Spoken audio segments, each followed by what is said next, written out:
Hello learners, today we will study class 8 chapter number 6 The Village Blacksmith. This poem is written by Henry Wadsworth Longfellow. Henry Wadsworth Longfellow was one of the most widely known and best loved American poet of the 19th century. Now let's start the poem.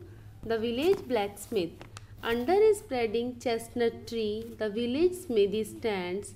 The smith, a mighty man is he, with large and sinewy hands, and the muscles of his brawny arms are strong as iron bands. Here the meaning of smithy. Smithy means a blacksmith's workshop. Sinewy means with strong muscles and little fat. Brawny means muscular. The poet talks about a person, the blacksmith of course, who is strong and standing under the chestnut tree. His hands are stronger than usual, and the poet uses a simile to compare his hands to iron band. Here in the last line, he compares his hands to iron bands. His hair is crisp and black and long. His face is like the tan. His brow is wet with honest sweat. He earns whatever he can, and looks the whole world in the face, for he owes not any man. In the second stanza, Longfellow gives us a further description of the blacksmith. He tells us that the blacksmith has long, black and crisp hair. The next thing is his face, which is brownish. Tan means brownish. After the first two lines, the next four lines, these four lines are very important with respect to the meaning of connotation. The blacksmith's brow is wet with honest sweat, and he earns only what he can. The poet is hinting at the honesty and satisfaction of the blacksmith. He does not borrow from anyone because he earns as per his capacity and does not demand more. He is not greedy, and a person who does not owe to anyone can live a life happy and glee. The expressions look the whole world in the face means to tell the readers that a person who is honest, not greedy, and does not borrow unnecessarily or not at all can be equal with everyone in the term of treatment. He will not need to flatter someone. Week in, week out, from morn till night, you can hear his bellows blow, you can hear him swing his heavy sledge, with measured beat and slow, like a sexton ringing the village bell when the evening sun is low. These lines are all praise for the blacksmith's labor that he does from morning to the evening until the sunset. The sound of his sledge sounds like the village bell. A person can always hear his bellows, the setup to heat the iron to be able to forge it, and this goes on every day. And children coming home from school look in at the open door. They love to see the flaming forge and hear the bellows roar and catch the burning sparks that fly like chaff from a threshing floor. In this stanza, Longfellow tells us the reader about the school children who loves to see the blacksmith's work through the door which remains open. Children love to see the bellows which produce sound like roaring.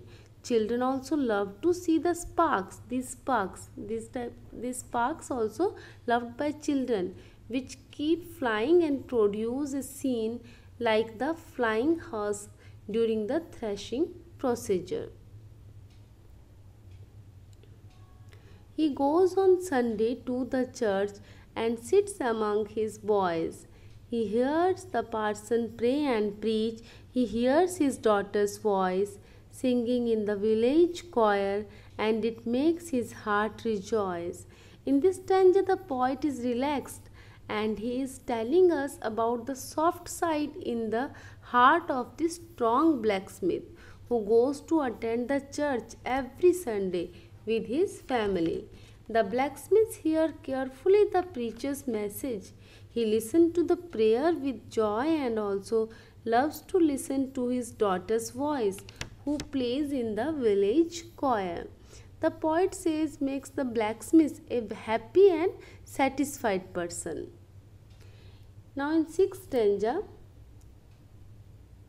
it sounds to him like her mother's voice, singing in paradise. He needs must think of her once more, how in the grave she lies, and with his hard, rough hand he wipes a tear out of his eyes. The poet continues the stanza from where he left off in the last one. Longfellow tells us that the blacksmith feels that the voice of his daughter is just like her mother, his wife, as if she is singing in the heaven. The blacksmith thinks about his wife in the grave and tears flow out of his eyes. He wipes the tears with his hard and rough hand. Why poet use here her hard and rough hand? Means in these lines the poet seems to suggest that the outlook of the blacksmith is hardened, but he owns a soft heart which has emotions. Toiling, rejoicing, sorrowing, onward through life he goes. Each morning sees some task begin, each evening sees it close. Something attempted, something done, has earned a night's repose. This stanza and the last one after it are very important. As I told earlier, Longfellow is a person who is a poet as well as a preacher, who always tend to tell us the right path to go ahead. And in this poem, the blacksmith becomes his vehicle to tell us what should be the structure of a happy and satisfied life. The blacksmith spent his life working hard, being happy and being sad at times. He keeps moving ahead in his life, as each morning he starts something new and ends it with the evening. Every day he works and every night he rests fully. The hard work he does in the morning gives him the sleep of calm in the night. The blacksmith to the poet is an ideal person. Thanks to my worthy friend for the lesson thou hast taught.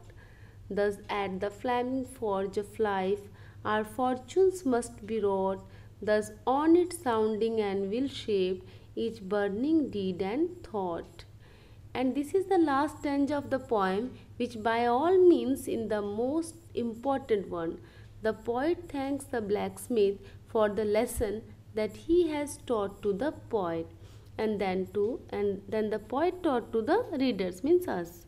Longfellow tells that we should also learn the lesson of hard work from the village blacksmith and never shy away from determination and labor, which will eventually build our fortune.